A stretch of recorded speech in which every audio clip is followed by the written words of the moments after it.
പ്രോബ്ലങ്ങൾ നമുക്കുണ്ട്.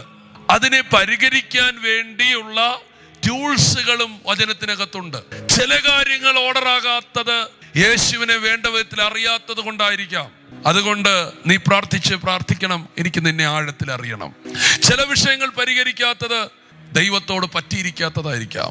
ചില വിഷയങ്ങൾ പരിഹരിക്കാത്തതിന്റെ കാരണം നീ ചിലയിടത്ത് എടുക്കാത്ത തീരുമാനങ്ങളാണ്. എന്നാൽ ഈ തീരുമാനങ്ങൾ എങ്ങനെയാണ് ഉണ്ടാകുന്നത്?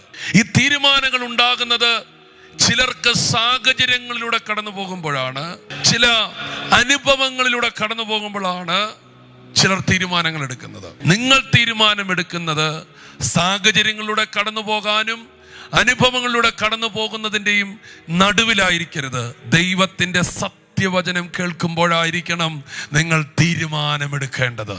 നിങ്ങളുടെ തീരുമാനം വചനത്തിന്റെ മുമ്പിലായിരിക്കണം. നിങ്ങൾ ഒരു വചനം വായിക്കുമ്പോൾ, നിങ്ങളൊരു വചനം കാണുമ്പോൾ, ഞാൻ ഇങ്ങനെ ജീവിക്കാൻ തീരുമാനിക്കുന്നു, 2 അതിനുവേണ്ടി എന്നെ സമർപ്പിക്കുന്നു, അത്രയും നിങ്ങൾ ചെയ്താൽ ബാക്കി കാര്യങ്ങൾ സ്വർഗം ചെയ്യും.